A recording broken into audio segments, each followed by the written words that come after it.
Hey, we're live again with the WP crowd this week. Sorry, I've been gone for a few days, a few weeks actually. A couple weeks ago, I actually was getting married, so was not fiance would have or now wife, I guess, would have been very pissed off if I decided to try to cram a podcast in during my wedding weekend. I know I would have been a hero if I managed to do it, but yeah, it wasn't going to happen.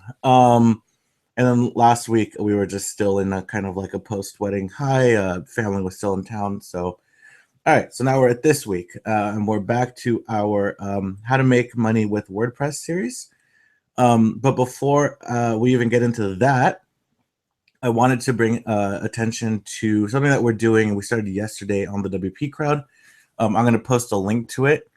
But essentially, it is a new page we created, and it was kind of a joke by a friend of mine, Curtis, who said, "Man, if only someone could make a full-time job off correcting people who misspell WordPress." And I was like, "Well, that there's an idea there." And so, as of yesterday, we have a page up on our website, the WP Crowd. I think it's I don't know the full URL anymore, but it's like W WordPress typo donations. What we're doing is we're actually asking people to send us screenshots of people who misspell WordPress. Any mistype or typo of WordPress would do. The most common and famous one is obviously not capitalizing the P in WordPress. There's actually a PHP function for it. And for every submission we get that we can verify is a legit thing, you can just Photoshop something. We'll donate $1 to charity, or we are actually offering you the choice. So we've actually picked a charity helping kids learning how to code as one option. I think it's code. Man, I should really pull it up. So there's that charity, and then we actually rewound back to our give WordPress success stories, which included Jesse and Mark, and offered you to choose if you want to donate to them as well. So kind of find WordPress typos around the internet, submit a screenshot, choose where you want the money to go, and we'll donate $1. And after X amount of time, or once we hit $500, we'll make some awesome donations on your guys' behalf. I'm going to put the link into the podcast page, but it's wpcrowd.com/WordPress typo donation. And the nonprofit that we found was called codenow.org. It's their website. They help kids learn how to code.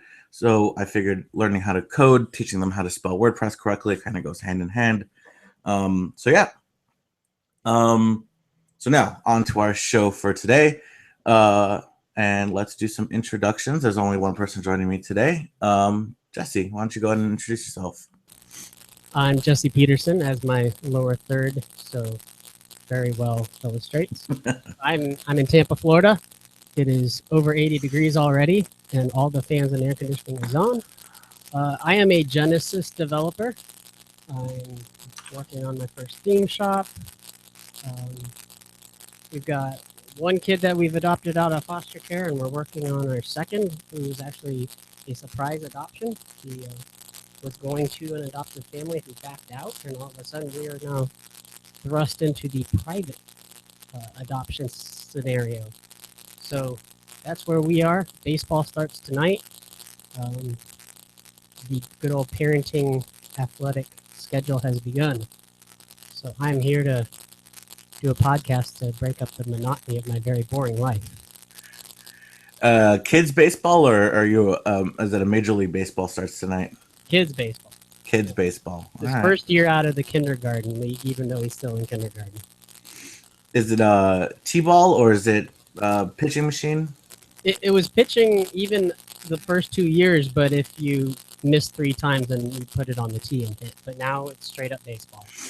Nice. I used to play Pee Wee or Little League, whatever. Probably about first grade all the way through about high school, or till about high school. Yeah, I found out in 5th grade I wasn't very good at it.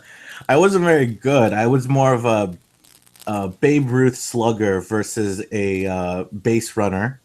Definitely couldn't get to first base in time if I had a short hit, but man, I'd always swing for the fences. Oh, we should have combined forces. You hit and I run. Would have been perfect because I couldn't hit Yeah. to save my life. And so as usual, I'm Roy. I'm here every week, or when I'm obviously doing a podcast. I'm a WordPress developer for Disney, and I do consulting work and stuff. So I'm all around WordPress. So we're kind of continuing our series of how to make money with WordPress.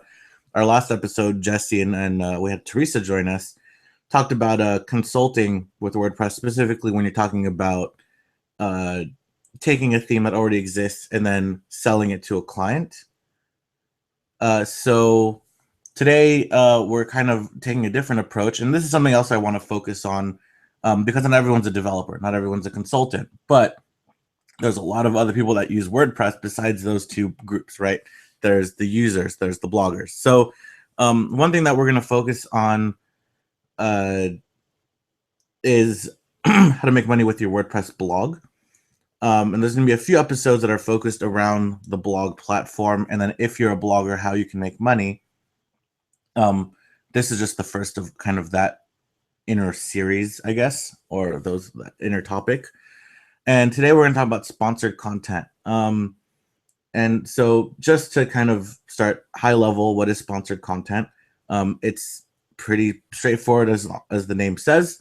You have a blog.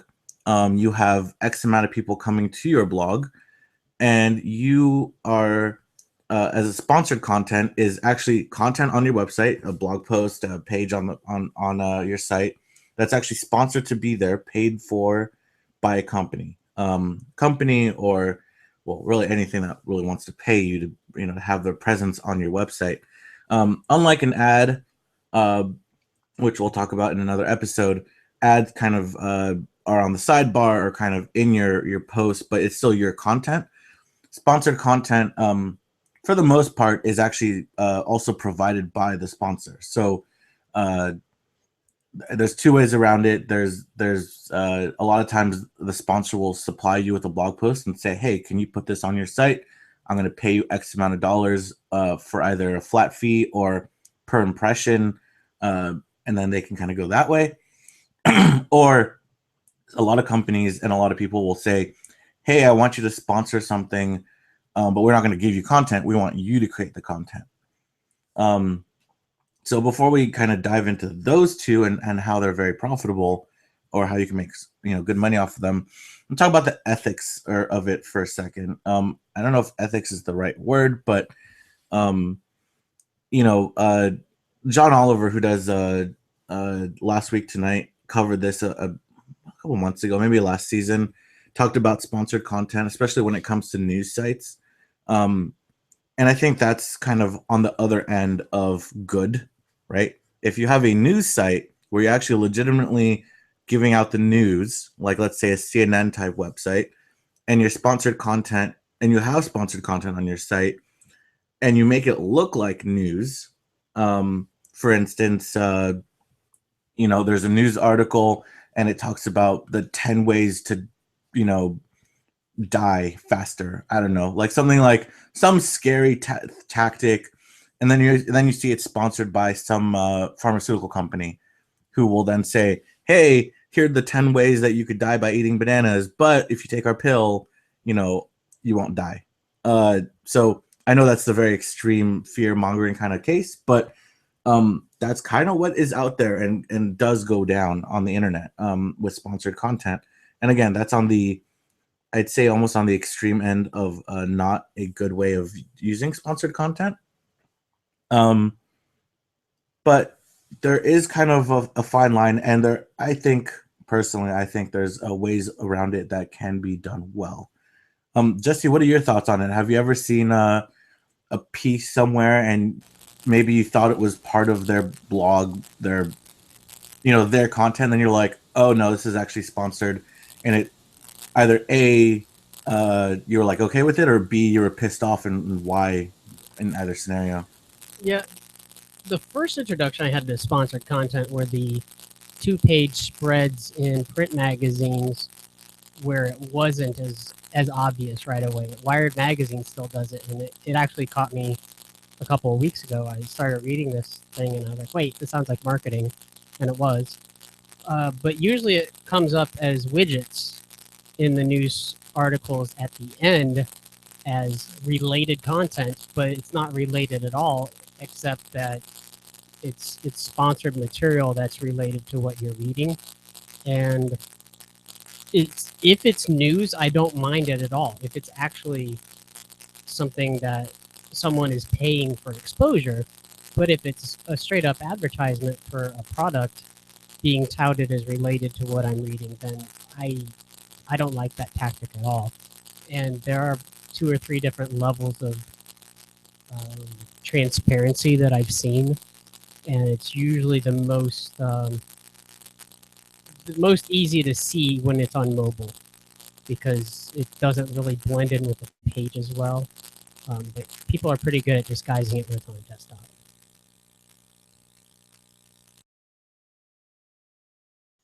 Yeah, and I've definitely fallen for it quite a few times.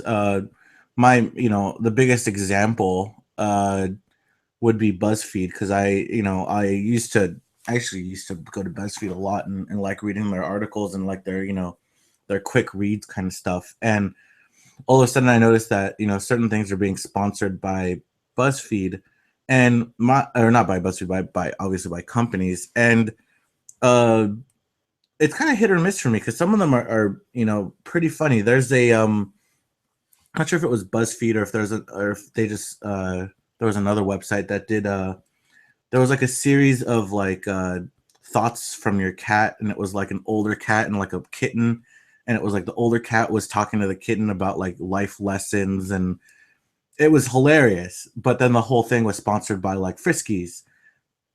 I'm okay with that kind of stuff because that's just funny content, and it's I honestly I don't have a cat, so I'm not gonna go buy Friskies cat food anyway. And it made me chuckle. So fine, whatever. That's fine by me. Again, my fine line is definitely someone trying to promote a product based on maybe real content that shouldn't be there, or fake content on a like fake content on CNN's website would be a bad thing because you expect to go to CNN and get facts and actual unbiased news.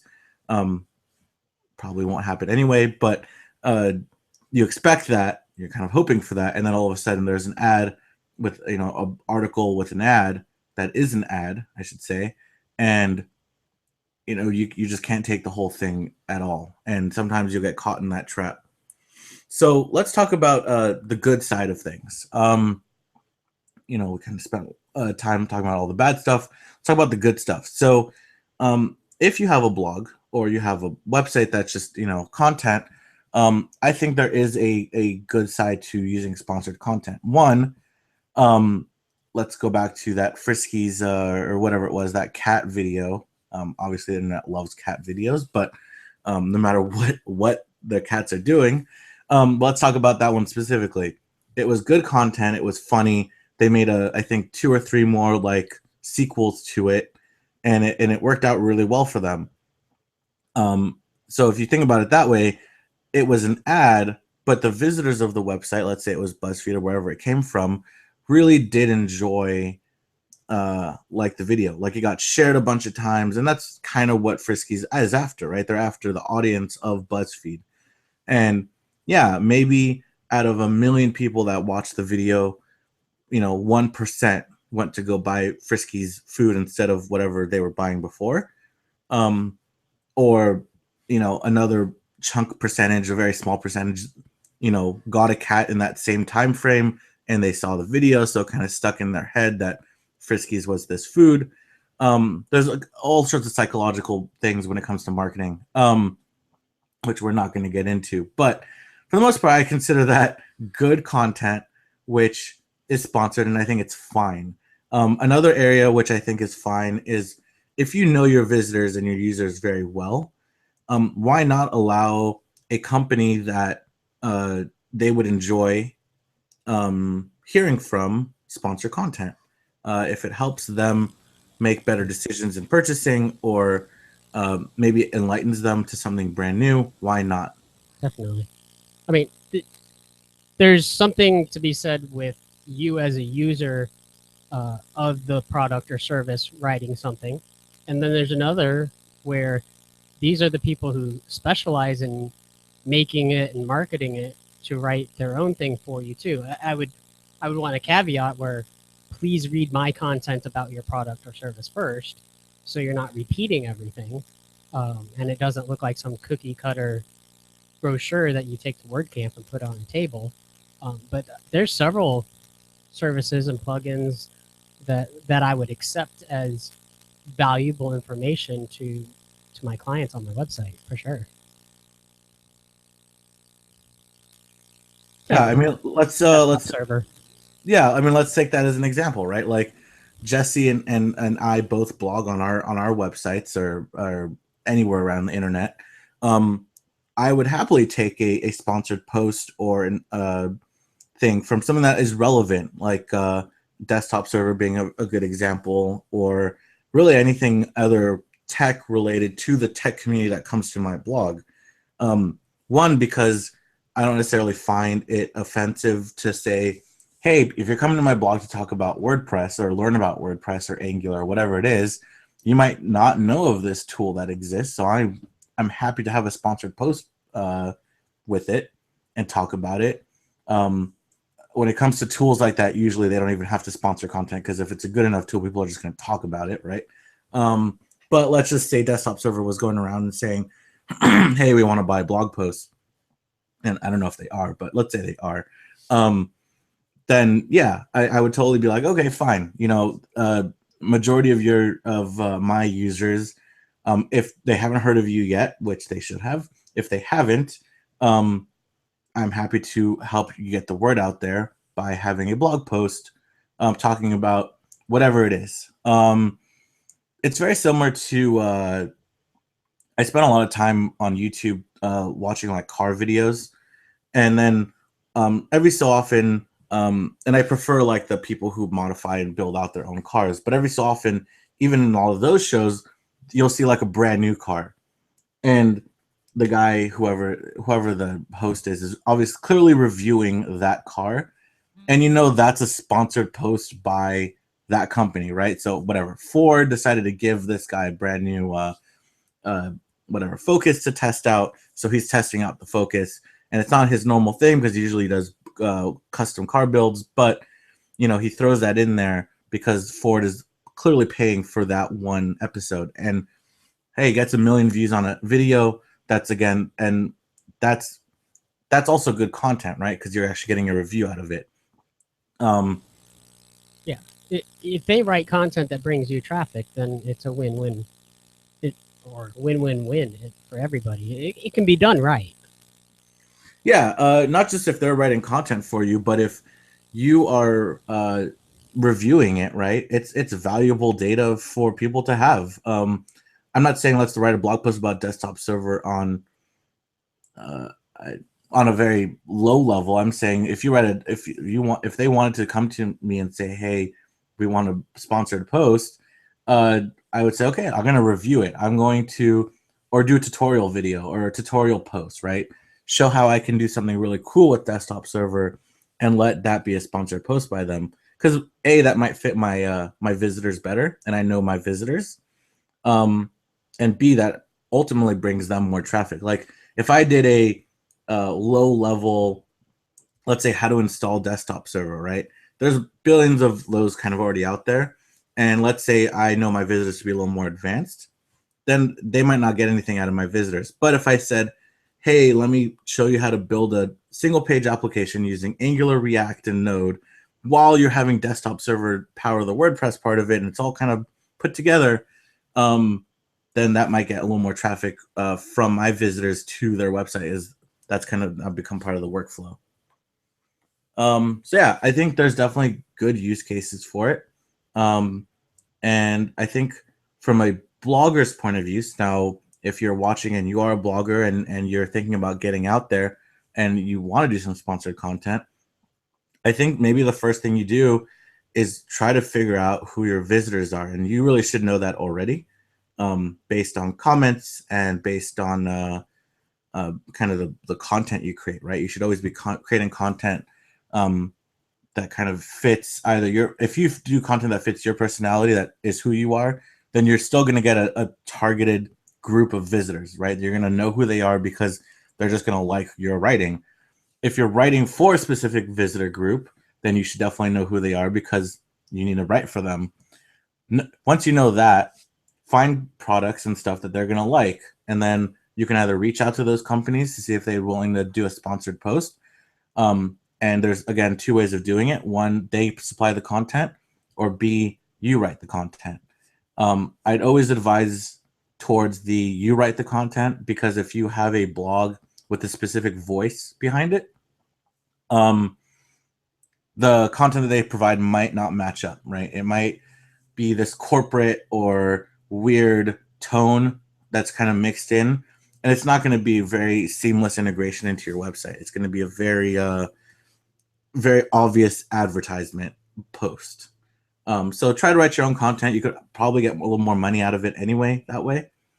And there's a couple ways of paying for it. One, they could do a flat payment for the post, or you could actually get analytics involved and say, okay, for every visitor that views the post, you get a certain amount of, whatever, a couple pennies on that. So impression based basically, and then a flat fee. And then obviously the execution is a big part. So Jesse said, usually he sees widgets, and usually he sometimes doesn't catch it. I kind of think there's a fine line there too. I think that if you are creating a sponsored post, have the and again, because of the first part of this, which is it needs to be good and valuable to your visitor, I don't see a reason to hide the fact that it's a sponsored post. I think if you have a sponsored post that you think is a legitimate sponsor, why not write, hey, this is a sponsored post by Desktop Server, and have their logo, large and right up top, or somewhere right in the middle of your content, because you're not trying to hide anything, and you shouldn't be hiding anything. And I would even go to the extent, if I were doing this on my own site, to make the template look a little different. Maybe I would kill the sidebar or change some colors up. It just occurred to me that the place that annoys me the worst right now is Instagram. All of a sudden, we updated a version about 6 or 8 weeks ago, and I'm scrolling through, and there's like a Kodak commercial in the middle of my Instagram. And I'm like, where did this come from? And it was because I updated the app, and now there's sponsored content. There's really no dissemination there between my friends and sponsored content, except for this little word that says sponsored, and a little drop down that says, do you want to see more ads like this or not anymore? And the reality of that is, all they're going to do is try to get me more relevant ads. There's no way to get rid of them anymore. They're just there. So it's a little bit off topic, but when we're on a website, if you can distinguish related content and sponsored content, you're very unlikely to upset anybody. And the last thing you want to do with a really solid readership that comes to you frequently and considers you as a source of information is to deceive them or to break that trust by confusing them. A simple, honest mistake of confusing them can cause some unintended consequences. I totally agree. I get it a lot on Twitter, actually. When I spend maybe a little too much time on Twitter, but as I'm scrolling through my feed every once in a while, like as I'm going through the day, I'll notice a post, and it's clearly not something that I'm following, and it's clearly some random post. And I'm like, all right, who retweeted this? How did this end up on my feed? And then I'm like, oh wait, no, it's a sponsored post. And I know that businesses like Twitter and Instagram, they need to make money, so this is how they do it. I just wish, I wish I agree with Jesse. I wish it was a little bit different. I wish that it was shaded a little bit differently. Again, it doesn't have to be like red and flashing, to be in my face, because that's not how advertising really works anymore. People are too kind of smart to not to obviously know that's an ad. But maybe if it was a little bit different, a little bit darker border, a little bit shaded background as opposed to the rest of the post, just so I know. And honestly, because it's part of my Twitter feed or it's part of my Instagram app, I'm still gonna see it. I'm still scrolling. Like Twitter and Instagram don't allow you to go anywhere else but your feed. So as I'm scrolling, I'm bound to just stop at some point on an ad, and then I'm gonna look at it. And again, this is where the type of content or the content itself comes in handy. I notice a lot with Instagram.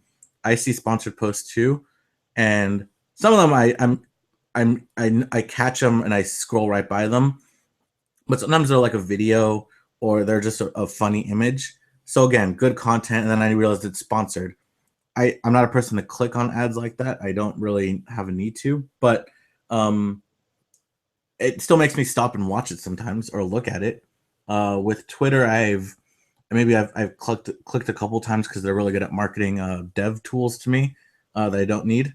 Um, and so I'll click on one and I'm like, hey, this is kind of cool, but I'm never going to use it. So yeah, I'm sorry for any company that I've cost whatever 10 cents by the click and I'm never ever converted. But yeah, I mean that's the kind of stuff that, and again, that's advertising. Advertising is a whole other topic which we will talk about, how to kind of make money off advertising with your blog. But the content itself and integrating it into your website, that sponsored content is there's a fine line in both. How do you choose how and who to get sponsored, and then the implementation. I think both of them can go very wrong very quickly, and you could end up, as Jesse said, you can lose the trust of your readership, and then you'll end up seeing a drop in traffic overall. Like you'll actually end up it'll be detrimental. Um, for the same reason, I no longer go to BuzzFeed very often. Um, and then there's the other side of that, the good part, right? Where hey, yeah, maybe there is a sponsored post every once in a while. It's not every single post. It's maybe once a week or something, and it's relevant to your viewership. It's your readership. It's relevant to the people that are actually coming, and so they might actually appreciate that a little bit more. They might say, hey, I know it was a sponsored post, but thanks for the tip on desktop server, because you know what, I was using something else before. I didn't have a local environment, and now I have one. That's huge for some people. Not saying desktop server specifically, but I'm saying there's definitely tools out there, and that kind of scenario does happen. At Disney, we do sponsored content. You'll see it all the time. And the way they do it is the social team will actually create the content. But you know it's clearly sponsored, and I think they do a really good job with it. If any of you guys are what's it called, are on the Instagram or any of the social networks of Disney's social sites, like Oh My Disney or Disney Style, Babbel, any of those kind of websites, or even Disney itself, you'll see a lot of content that is created just because they're creating content, and then you'll clearly see which ones are sponsored, and you'll obviously know from the type of content that why it's sponsored, or obviously it's like, hey, eating chocolate, yum yum yum. It's like sponsored by Nestle, clearly. So yeah, I think there's a fine line, and I think if you can keep on the good side of those lines, there's potentially a lot of money to be made. People, obviously, the more viewers you have, the more people more viewers you have, the more you can sell that space for, because now you have more valuable space. The more you know your visitors, the more niche you have, you might be able to sell for higher space for products that meet that niche. And so it's a great way to not have ads. Let's say you're anti ads for whatever reason. It's a great way to make money with your blog without putting ads up. So if you have any questions about sponsored content, feel free to put them into our comment section down below on the wpcrowd.com or in the YouTube comments. If you have some opinions, feel free. The internet loves to share their opinions. Feel free to share your opinion on sponsored content. I think that I've seen already this week a lot of opinions on it. I'm happy to continue the conversation with anyone. And we will be back next week. I'm not sure if we're going to continue this series next week, but we do have some more of the How to Make Money with WordPress series coming up planned. And then again, How to Make Money with a WordPress blog also. So thank you again. Thank you, Jesse, for joining me. I know that you don't have direct experience with this, but it was great to get your feedback and your input as a user. And I will see you guys all in the next coming weeks.